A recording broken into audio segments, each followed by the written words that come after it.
If you find your passion, you're gonna have this tremendous energy. It's sustainable energy. But momentum requires you always do the next thing to keep the momentum going. And the reason you get yourself in a passionate place is so that you change your life, and the only thing that changes your life is making a decision.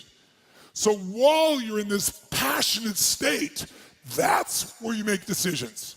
You don't make decisions when you're like, oh, I don't know, what do you think? All right, let's decide. If you make a decision in a state without momentum, if you make a decision from a place where there's no passion, you are not gonna get momentum. It'll kill momentum. It's decide, commit, and resolve. Some of you, in the past, you've gotten momentum, you've gotten passionate, you've even made a decision, but a decision is the first step. Decision is like a war. I gotta do this or that. All right, I'm gonna make myself do this. But commitment is when you now, after you've decided, you commit to do this for the long term. Whether it's hard or easy, doesn't matter. You're doing this. It takes it from this moment and it carries it into the future even when things are difficult. And the third state is resolve. Resolve means it's done. It's like, it doesn't even if you took action, it's done inside you, so it's done out there. There's no question whatsoever. Then once you decide, the only way the commitment and the energy and the momentum continues is if you take immediate, massive what, my friends? Massive what? Write down in your notes, massive action is the cure-all. Massive action is the cure-all.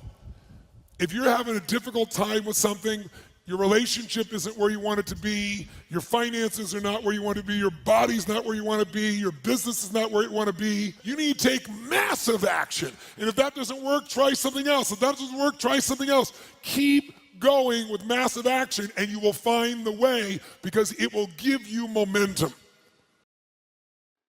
If you want to grow a business, I can teach you a million strategies that'll change you overnight. And if I get you to use a strategy and grow your business 30% like that, you are gonna get so excited that your story about your business will change, won't it?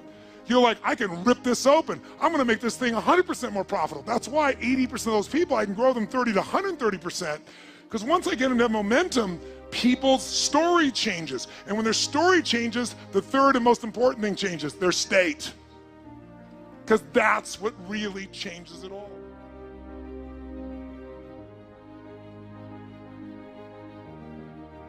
The ultimate question I'm always asking is, how do I help people to break through? The question is, what are you breaking through to? In essence, all of us at some level to feel alive have to always feel like we're growing. When people ask me, what does it take to be happy? I always tell them one word, progress. Progress equals happiness. Even if you're not where you want to be yet, if you're on the road, if you're improving, if you're making progress, you're going to love it. You're going to feel alive. On the other hand, it doesn't matter how successful you are, if you stop growing, you start dying inside. Now, how does this relate to this session on breakthrough? Well, I'll say it's really simple. If you and I want to know what it takes to be happy, we have to understand what is our current blueprint of how our life's supposed to be. Now, what do I mean by blueprint? Well, we have a story in our head of how life's supposed to be. Some people's story is you work hard in school, you become really great, you're a nice person, you're a good person, and then you grow up and you take care of yourself and you find the ideal man and you fall in love and you have a white picket fence and you have 3 perfect children and you live happily ever after. Somebody else's story, the old story was you work really hard in school, you excel in college, you go to work for a big corporation, and you move up through the ranks until you're the president or chairman of the company and you become successful and respected throughout life. These are some old stories. Obviously, the stories that we hear today of what people's lives are supposed to be like are completely diverse. We no longer have these little archetypes, but one archetype still seems to remain. And that archetype is, in order for you to really feel like you're enough, many people believe they have to achieve an enormous amount. They may do it in different ways today. They may do it by building a company and taking it public when they're 27 or 25 years old, or they find and create a new technology, or they become a very special doctor. But we live in a culture in the West that teaches people that you're not enough unless you do something really special and unique, and we define special and unique in interesting ways. A school teacher is not special and unique. A mother who stays home with her children day and night, sculpting their minds, their bodies, their souls, and their future is not special. We live in a world today where we treat teachers like they're nobody and pay them accordingly, and we wonder why our children seem to have challenges in learning and growing or being engaged in school. When we spend thousands of dollars on some item like a computer, but what we look at overall, we invest in for the teacher and for that person who's the personal connection with them is so small. We live in a society where many women look down and say, well, you're just a housewife, you're just a mother. See, some of the pain we have in our society is not because there's one right or one wrong approach, but because we try to make everybody fit into some particular approach to life. Here's what's going to make you happy or make you unhappy in life. It's real simple. Let's do a quick test. If you're in a situation right now where you look at your life, I know there's an area of your life that you probably feel pretty darn good about.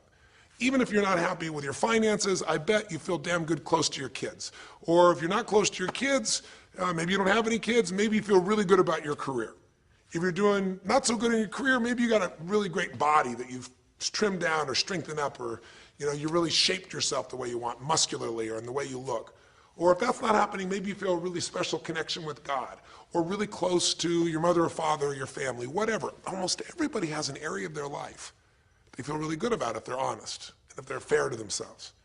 What's an area of your life you really feel happy about?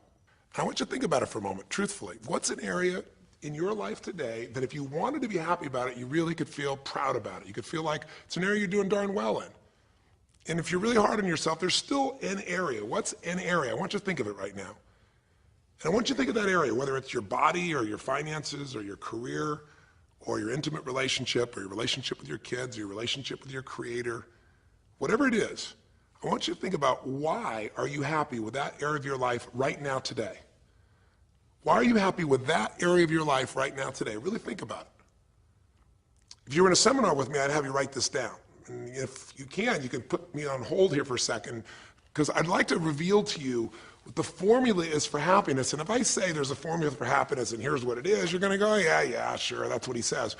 But if you put down the answer and we can see the formula is real without me telling you what it is, you get to look at your own life and say it matches. You're going to know this is right. So you could stop this right now if you want, put me on hold, and just write down what's an area of your life you're really, really happy about, you're really pleased with, or you could be if you wanted to focus on it. And why are you happy with that part of your life right now? Even if you're not happy with everything, what's the area you're happy with and why? Put me on hold right now, or if you're not going to do that, just think for a moment. Why? Specifically, be real. Why? Now, when I ask this, if you turn me back on now, if I ask this of an audience, I'll have people write this down for a few minutes, and I'll call on people, and I'll say, share with the person next to you first. What are you happy about, and why are you happy in that area? And be specific. And after they share, I'll have people stand up, I'll call on a variety of people, and I say, ma'am, tell me, what are you happy about? And she'll say, well, honestly, I'm really happy with my body. She goes, I never thought I'd say that, but I used to be so unhappy with it, and I did some things, I pushed myself through, and now I exercise regularly, and I'm not perfect, but I feel fit, I feel strong, I feel energetic, and that's really, I don't know, it just feels good to me. Now, I say to everybody, I'm now going to show you what the formula for happiness is, and it's real simple. I want to reveal it to you so you don't ever forget it. Whenever you're happy with an area of your life, it's because right now, your current life experience, I call it your LC, your life conditions, the conditions of your life conditions in that area match or are equal to your blueprint, your story, your belief about how life should be in that area. So this woman says to me, I'm really happy with my body because it's not perfect. Her blueprint is I don't need to be perfect, but it's so much better than it was. I'm fit and I'm strong and I have this energy. Her mental blueprint says I should be fit, strong, and have energy. I don't need to be perfect, but I should be that way. Well, when my life, my body matches how I think it should be, I feel good about my life. I'll ask somebody else. I'll say, tell me an area you're happy with. Someone else will say, well, I'm really happy with my career. And why? Well, I'm doing better than I even thought I would be. I mean, I'm ahead of the schedule of where I hoped I'd be at this stage.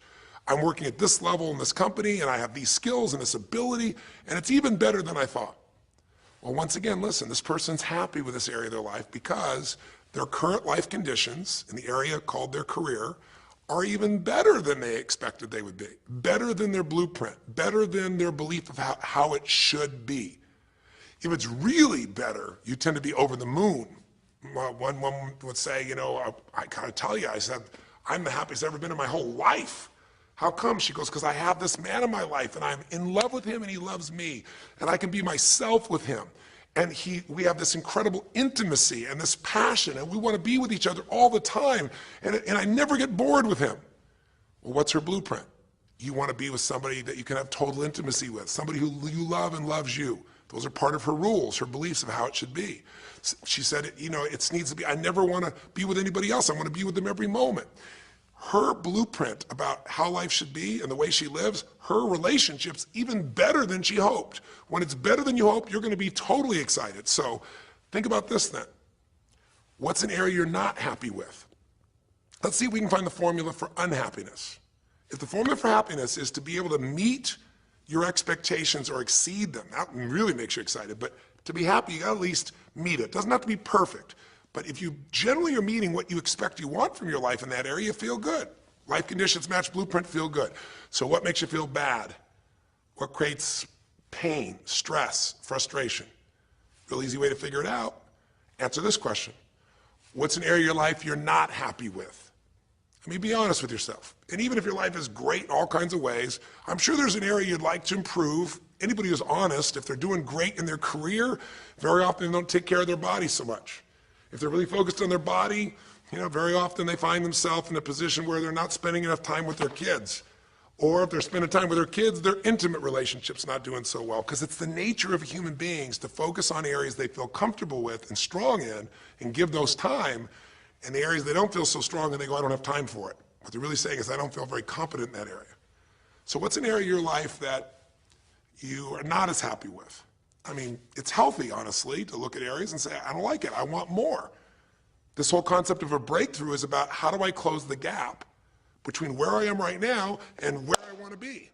That's what we're here to do. It's like, here's where I want to be, here's where I am. It's healthy to see there's a gap. That makes me have this hunger, this drive to grow, to feel alive, to expand as a human being.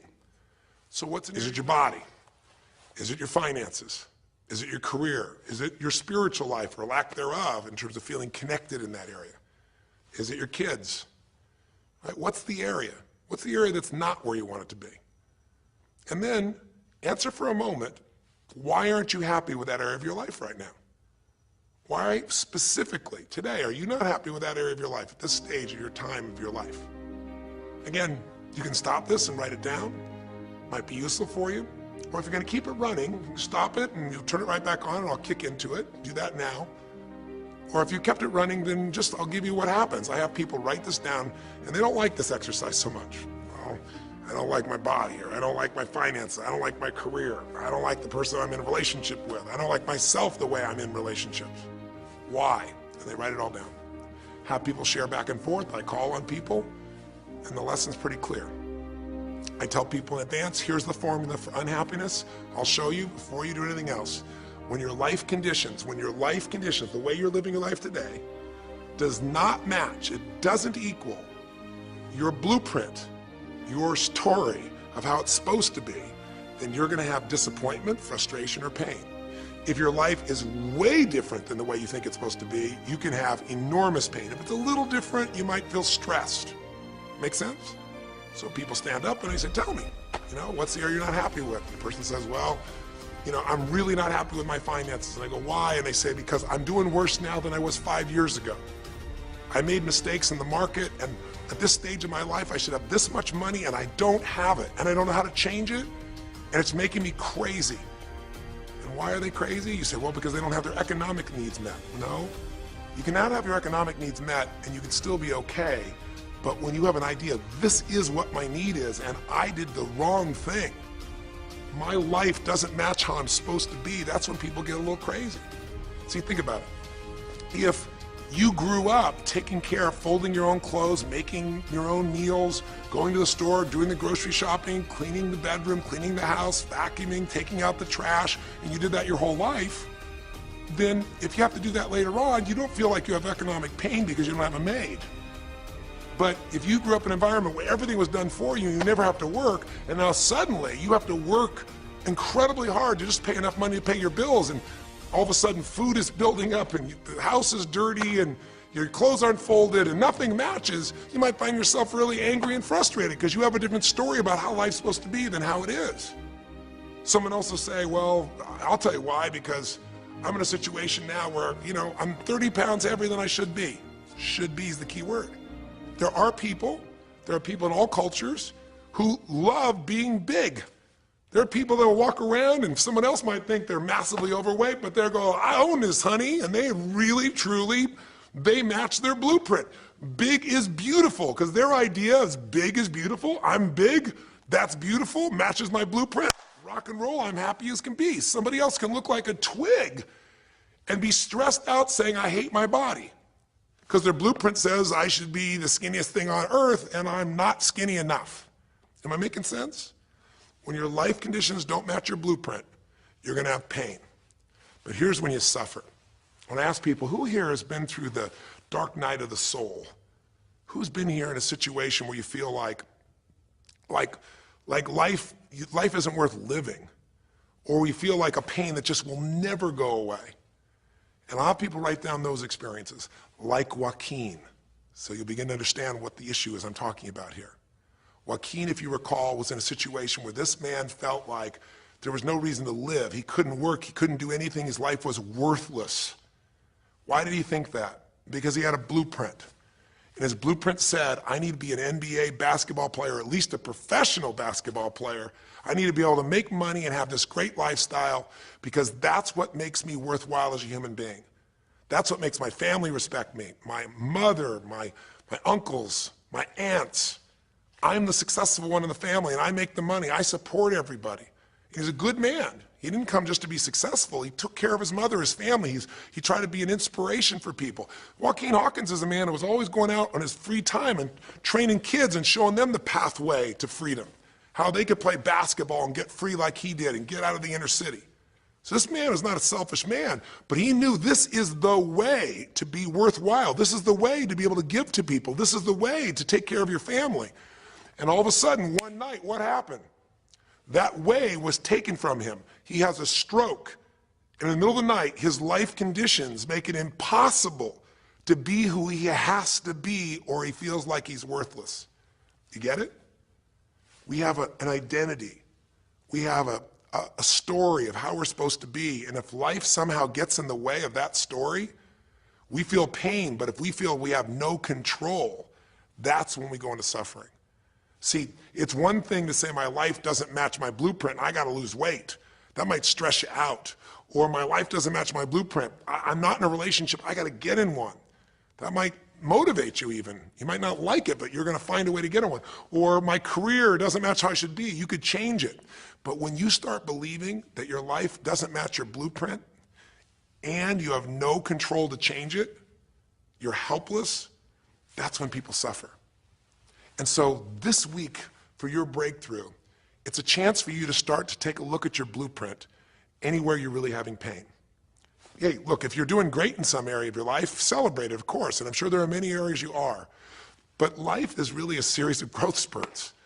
I mean, two things in life make you feel alive: growing and giving. And what's really wonderful about this man, Joaquin, is he was constantly growing, trying to get better, trying to be a better teammate, a better basketball player.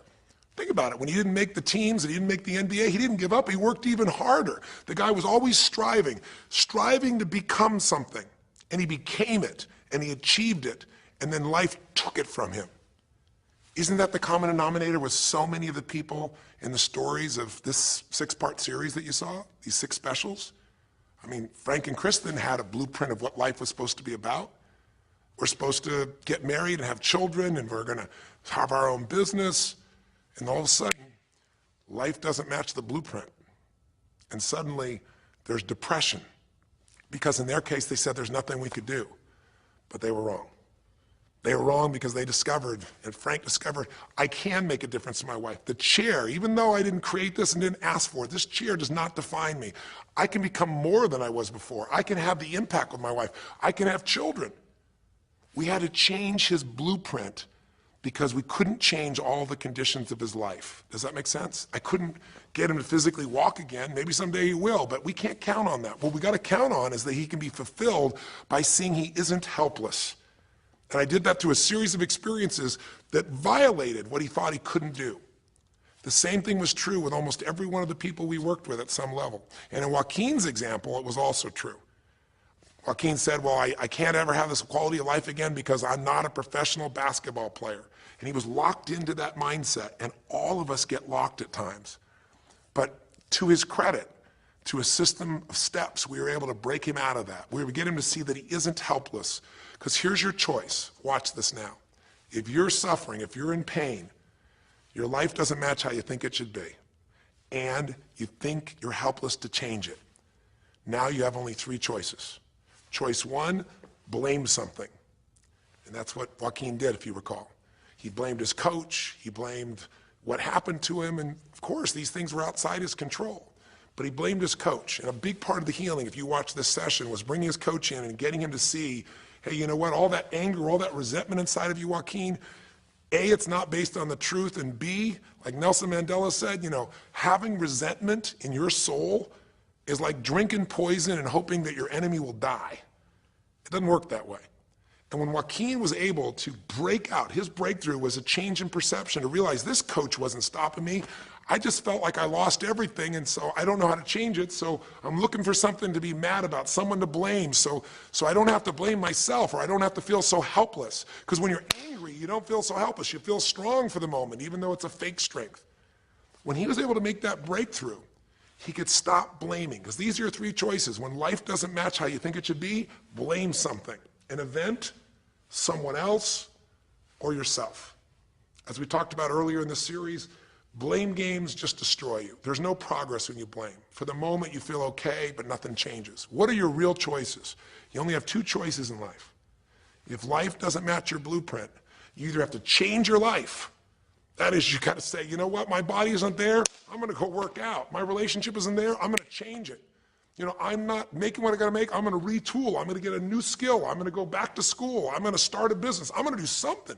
You have to do something to change your life. Or, in order for you to be happy, if you can't change your life, you're going to have to change your blueprint. Usually in life, it requires a little bit of each. Does that make sense? And if you change your life and change your blueprint, you can have an extraordinary life. And what you witnessed this man do was, once he let go of his anger and his denial, once he started to look at things, he began to find, by spending time with his family, that he was worthwhile being loved whether he played basketball or not. Of course, professional basketball was no longer a part of it. And we got to get Joaquin to shift that. And Joaquin is a metaphor for all of us, because all of us are going to have times in our life when what we want or think life should be like isn't going to match how life really is. Those moments, if we blame, our life goes into pain. If we change, we can change our life and match our blueprint. But we have to also know when it's not within our control. And that's how we're able to make a shift and change what our story is for our life, what our expectations are, not by lowering them, but by changing what that model really is. I hope this makes sense to you. I'll give you a great example. Years ago, I do a lot of work with business people, celebrities, people of all kinds of walks of life. And I was dealing with a group of people, and they knew a very, very powerful celebrity. And to give that person privacy, I won't tell you too many details, so you can't figure out exactly who it is, but it would be a person who was very successful as a woman, who was extremely attractive by cultural standards, a woman who's had a lot of dear friends, a lot of deep respect. So great skill, great ability, extremely talented, quite attractive, quite wealthy in financial terms, and lots of great friends. This would be, for most people's idea, the ultimate blueprint. If your life matches that description, you must have an incredible life. But ironically, this particular individual, as famous as they were, was depressed all the time. They had seemingly everything, and yet the person was depressed. How do you get depressed when you're smart and you're strong and you're beautiful and you got great friends and you're rich and you're famous? Well, it's real simple. People said, I don't know what it is. Everyone's tried to help her. She's been through counseling. She's got all these different drugs. Nothing's working. She's taking antidepressants and she's still depressed, which is not uncommon, by the way. Because if you change the way you feel physically, but you still see your life doesn't match how you think it should be at some level, and you feel like you're helpless to change it, you're gonna be depressed. So I said, bring her to me. I said, I can help her. I know that sounds like hyperbole, but I absolutely can help her. Well, how do you know that, Tony? Because I already know what the problem is. I know if someone's depressed, it's because they feel helpless because their life doesn't match how they think it should be. I just don't know what her blueprint is, but we'll find out what it is, and we'll either help her change her life, or we'll help her change her blueprint, or both. Long story short, and very quickly, I'll tell you the core of it. She came to me and she spent maybe the first half an hour telling me, apologizing, saying, I know I should be happier. I know it's silly for me to be depressed. I don't know why I'm so depressed. I know I should be grateful for what I have, and I am grateful. And it was all these reasons why she knows she should feel good, but still didn't. And I tried to finally explain to her, listen, I don't care about that. I care about you. The fact that you're not happy has nothing to do with what you have or don't have. The fact that you're not happy is that your life doesn't match the way you think it should be. And you have some idea of how you think it should be. And worse, if you're this depressed after all this time, you feel like you can't do anything. You have no power to change it. You feel helpless. And she looked at me in a certain way, and I said, so what is that? What did you want your life to be like? She goes, well, it sounds stupid. I said, it's not gonna sound stupid to me. She said, well, I don't know. I just always, since I was a little girl, dreamed that I would be married, and I would have 3 basically perfect children, and they would love me totally, and I loved my husband, he loved me, and I said, okay, so how's that working for you so far? And she said, well, I think you know, she's a pretty famous person. She said, I'm divorced twice, I have no children, and I'm now X age. And to give you a clue, that age would be an age where having a child, your own natural child at least, barring a medical miracle, is not gonna happen. So I said to her, well, why don't you just adopt? She goes, no, that's not it. And so what I had to dig under is, remember we talked in one of the earlier sessions about there's the surface problem and then there's the deeper desire or need. So I said to her, I said, well, what if you couldn't have the husband but you could have the kids? And she smiled and she said, I'd take that. I said, well, why not adopted kids? She goes, no, it has to be my own blood children. So I kept digging to find out what was behind her blueprint. Because your blueprint is just a projection of what you think you need to be happy. But as human beings, we're notoriously ineffective at knowing it's gonna make us happy. So much that we think we're gonna make us happy, we get there and we go, is this all there is? So many things that we think are gonna make us miserable and we can never deal with, we go through it and we can handle it. We're not good at projecting these things. All kinds of studies will show this. So I said to her, well, what are you hoping to get from these 3 children? Why do they have to be your blood children? And she finally said, well, if they're my blood children, I know they'll always love me. They'll never leave me. What was she looking for? Unconditional love. She had this big blueprint that said, White House, picket fence, 3 children, perfect husband, all these different things. But what was behind that was a need to feel like she could have love that would be certain and wouldn't go away. So I can help her meet that need. So I said to her, I said, well, maybe one reason you don't have a husband is because every time you look at one, you're trying to figure out if he's gonna get you those 3 kids in time and how that's gonna happen. And maybe he feels a little stressed when you're looking at him this way because he can feel what's going on behind your bed, even if he doesn't know what the words are. And she started to laugh. She goes, I guess I've probably been that way a good portion of my life. And she goes, people wonder, why I'm so uptight. I said, you're uptight because you felt like you're running out of time trying to meet some picture. But I said, all you really want is love. I said, don't you have a lot of love in your life? Tell me about your friends. And gradually, I got her to start seeing this love that she was trying to get was already here. It didn't match the picture. Maybe we could paint a new picture of what life could really be like and make sure that picture met her deepest needs. That's basically what we did with Joaquin. Joaquin wanted to be a professional basketball player because he loved basketball, yes, but also because he wanted to be that man who was a leader. He wanted to be the man who was the good man. He wanted to be the one who brought energy to people. He wanted to be the man people would look up to. He wanted to be the man who could take care of his family in style, all of his family, not just his daughters and his wife, but other people as well. Underneath it all, he wanted to know that he mattered.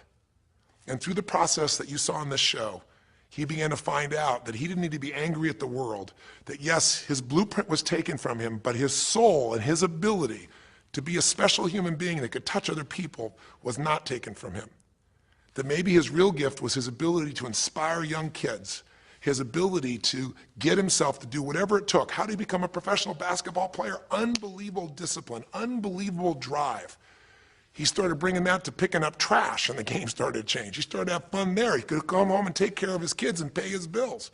That doesn't solve everything, but it gives him a way to suddenly regain himself. When he sat around with all of his family, and you saw part of those scenes, and if you watch little areas of browsing this week, you'll see some more scenes from his family where you see him beginning to realize they love me whether I'm rich or poor. They love me whether I'm a professional basketball player or not. They love me. That's what he was really after. And when he got that, it allowed him to let go and say, I can do other things. That doesn't mean he won't have challenges. We're all going to have challenges in our life. It doesn't mean that at times he won't wish he's doing more, but he's no longer stuck. He's broken through because he now knows I have control. I can change my life or I can change my blueprint. And when I do, I can fulfill it. I can start to feel that aliveness. Now here's the trap. What do you think happens once you fulfill your blueprint regularly? Once you figure out how to do what you always dreamed of? You always dreamed to live a certain way, and now you're living that way, living that way, living that way every day. Well, the human nervous system, the human spirit needs to grow. So pretty soon you'll get bored with that and you'll come up with a new blueprint. That's part of life that's exciting. See, if you and I from this day forward are going to be happy, just remember what we've said. It takes two things, grow and give. A meaningful life comes from growing, that sense of progress, and it comes from having life not just be about me, but about we, doing something that makes me feel connected to other people besides myself. That growth, that sense of contribution fills a deep spiritual need that we all have. If you are unhappy in your life, you got three choices, really two. Blame, that's not a choice, it's not going to work. Don't blame someone else, don't blame the event, don't blame yourself. Just figure out what you're going to do to change your life.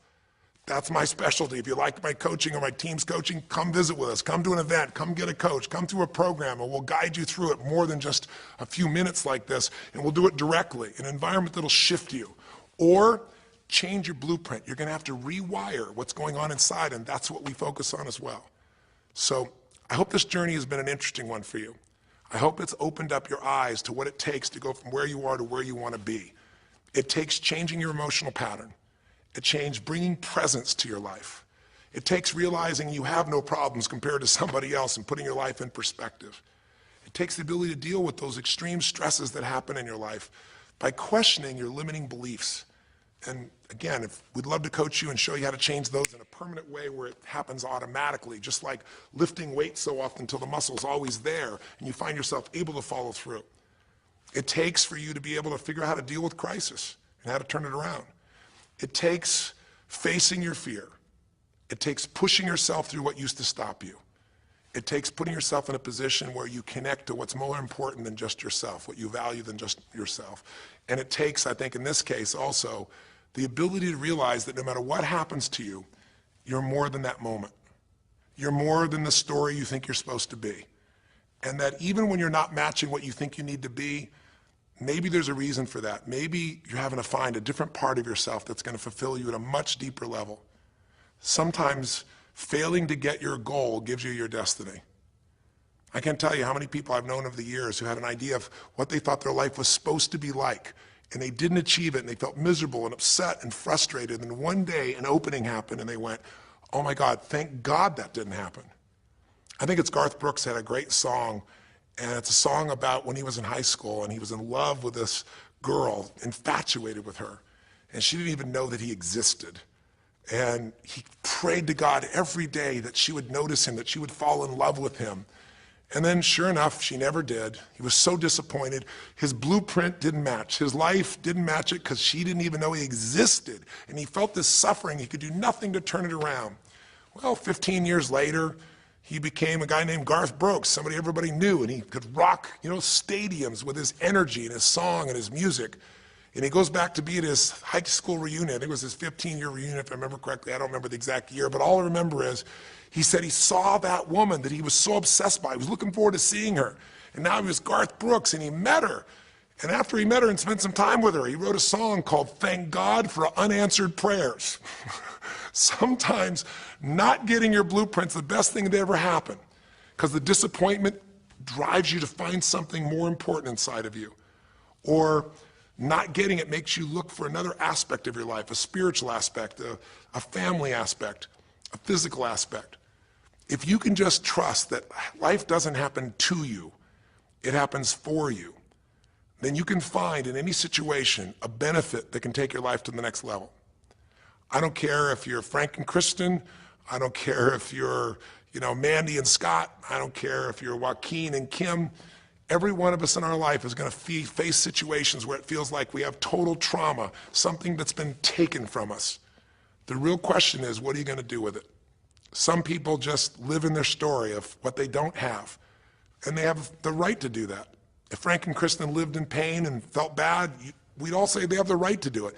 It's the difference between what you have the right to do and what you deserve to give yourself and others. We have the ability to transcend whatever happens to us. There's something called post-traumatic growth. Very few people know about it. Two people go through the same stress, one's destroyed, the other grows. What's the difference? The people that grow will not give up. They don't have any excuses. They find the way to break through whatever it takes. And when they do, three things happen. Number one, they realize who they really are and what they're capable of. They realize they're so much stronger than they thought they were. And number two, they deepen all their relationships. You want to know who really cares about you, who you love and who loves you? Go through some tragedy, go through some hard times. All your Facebook friends go away. Your real friends, your real family shows up for you, and you show up for them, and it deepens your relationships. And the third thing happens, if you can push yourself through and break through whatever challenges life gives you, is each time you have a breakthrough, you get stronger. And it almost like builds a psychological immunity in you, where suddenly, all of a sudden, it's like stuff happens, you know stuff's gonna happen, and you're not scared of it anymore. Because after you've been through a stroke, after you've been through, losing the use of some of your body, your senses, after you lose a family member, and you break through to that, you get to the other side, it's like, give me your best shot, life. It's almost like there's this psychological immunity that says, I'm ready for whatever life will give me. I don't want challenges, but if they're here, I know I can handle them. That strength of spirit is what creates a sense of freedom and joy in life. And that strength of spirit basically comes from living a life where you are constantly and never-ending thinking a way to improve yourself and to help others. That's my mission, and if we can serve you again in the future, I hope you'll check us out.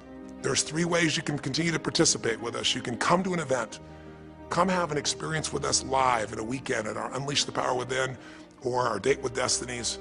I think you'll find it's very different than just sitting here talking to you quietly, sitting in front of your computer screen. It's a rock and roll environment. It's like going to the ballpark and having one person sitting there talking to you versus being in the ballpark or the rock and roll concert, with 50,000. There's an energy and a power that comes from it. Second is there's immersion. Here we talk for an hour, there's distractions and emails. There it's total focus, and we go for immersion where literally what we did here over 6 weeks, a few little conversations, all that happens over and over again, multiple times a day, and you get that shift. So come to an event or call up and get a coach. We have people that you can work with and have a free coaching session and make sure it's really valuable for you. But these are people that can check in with you to help make sure you break through, you make the changes you want to make in your career or your finances or your body or your emotions or whatever area matters to you. And finally, lastly, and probably most importantly, every day you got to feed your mind. Because every day most of us are turning on, some form of news. It shows up in our pocket, in our Blackberries or iPods or our iPhones, I should say. It shows up on, on your computer constantly. It chases us, and it rarely does a good idea interrupt you. Really what you have to do is pursue the ideas, pursue the experiences that are going to change your life. And we have a way to do it called net time, no extra time.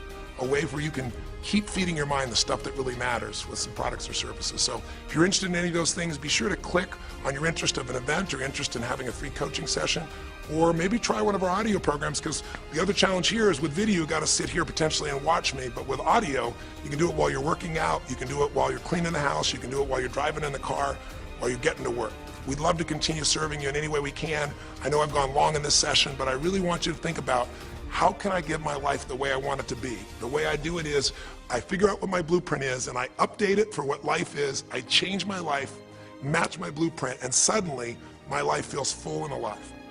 Thank you for the time that we spent together here. I've really enjoyed our time, and I hope that this breakthrough series reminds you to never settle for less than you can be. Never settle for less than you can give or you can share. Live strong, live with passion, and God bless.